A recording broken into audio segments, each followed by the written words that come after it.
The Kiss FM story. 102.3 Kiss FM.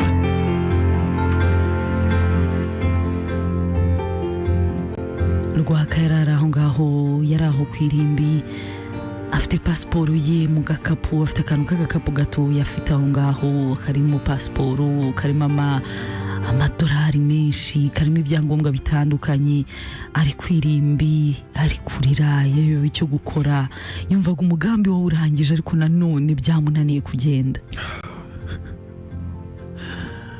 Mama, naguhoreye, bamufunze, uwaguhitanye watumye ugenda kare na kampani ye byose. Ndashaka kugenda ubuzima nkabusiga nkagenda nkatangira ubundi buzima, ariko nanone sinshobora kugenda nsize wa muhungu Ildefonse. Bigire gute mama? Mpereza ikimenyetso mfasha gutekereza aho uri. Rwakayari aho byamucanze, yibaza icyo gukora, akibaza ati ko ku mwana musige baramushimuse sinzi ahantu ari, ariko sinjye nimpaguma biriya bintu maze kubishyira hanze. Yego bamufashe Frederic, ariko se njye ntibiri bungarukeho. Akiri muri ibyo agiye kubonabona hirya Gatesi abatangiye gutera ibitambwe amusanga. Gatesi nawe amubonye birikanga asa nk'ushatse kwiruka, ariko Rwaka bamugezeho. Gati hagarara gatoya, hagarara. Humura. Ndekura Rwaka ndavuza induru. Shika. Ntabwo ntacyo nshaka kugutwara. Gatesi mbabarira tuganire. Kakanyukira ngo narabyibagiwe. Tujye mu modoka. Sinshobora. Okay, tujye mu modoka yawe basi. Njyana nawe Rwaka, ntacyo gutwara. Numva nkubwira n'ukuri. Narakwizeye nzi wawe, urangije uranshimuta unshyira ahantu. Uranyizeye uzi wawe, narakumvise ari wowe watanze amakuru yahundi ukangambanira. Ari wowe wenyine nanabwiye umugambi mfite wo kurengera mama wawe na mama wawe wapfuye, ariko ukanga ukareberera papa wawe n'amakosa akora. Gatesi yari yatangiye yigira nkaho nyine ari umuntu wababaye. Ntago yarabizi ko Rwaka ibintu byose yabimenye, ntago yarabizi yuko kumugambanira n'ibyo byose Rwaka yabimenye. Atangiye kumubwira ayo magambo yose, Gatesi yumva nawe afite ikintu cy'ikimwaro, arabyemera yuko bajya mu modoka. Tujye mu modoka. Niko Gati, wagize neza ishuri imwe ukambwira aho murumuna wanjye ari. Ntago mpazi Rwaka. Akose Gatesi, iki gituma ushobora gukomeza gushaka uru rugamba ko rukomeza koko? Papa wawe n'ubundi bamufashe. Atari wowe se?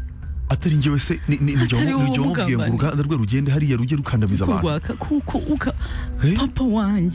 Papa wanjye ukamukora biriya bintu, ukamutaranga ahantu hose ku mbuga nkoranyambaga, ibinyamakuru byose niwe byanditse. None kumuhishira uzi ikiguzi bifite.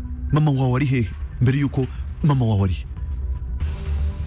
Ntabwo nawe ahambye ahangaha. None umubyeyi umwe nanisigaranye nawe uramunyambura. Ntabwo ahamye ahangaha nawe ntiyapfanye na mama. Umwe nanisigaranye uramunyambura. Aho kugira ngo ubarwanirire, kugira ngo n'abandi be gushirira muri ruganda, uraho ngaho urashaka kuburanira uriya munyabyaha. Yego ni papa wawe, ariko se bihindura iki? N'abantu bangaye bagomba gupfa kugira ngo akomeze arahangaho yidegembye. None ngo agiye kuba n'umuyobozi, azayobora iki? Ayobora ndahisha ibintu bimeze kuri aho yakoreraga. Ariko Gati, washyize mu gaciro.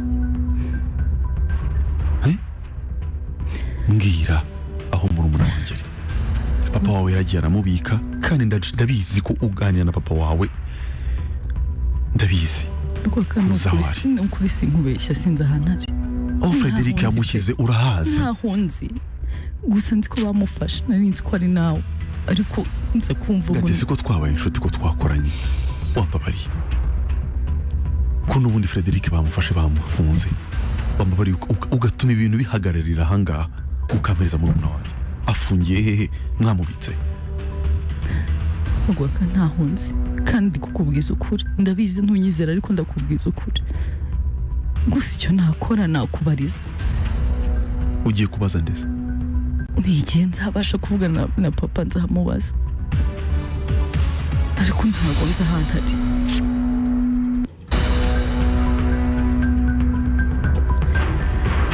Rwaka yaretse Gatesi ava mu modoka atanyuzwe, ariko muri icyo gihe cyose bari kuvugana kubera ukuntu atakizera Gatesi, kandi yaravugaga ati byari byose nava hano arabikurikirana, ajya kureba papa we cyangwa arajya ahantu murumuna wanjye ari.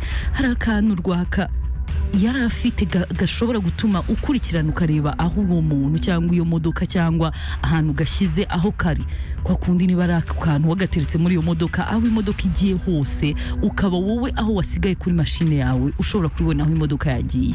Rwaka rero ako kantu yagasetsetsemo ukuntu mu ntebe iri ku ruhande hahandi hagati y'urugi n'intebe, agaterekamo aho ngaho kajugunyamo arituriza, aravuga ati ibyo byose Gatesi ashobora kutazambwiza ukuri, ariko aka kantu ngafite nzabona aho yagiye hose mbashe kugenda ndeba niba ariho murumuna wanjye yaba ari.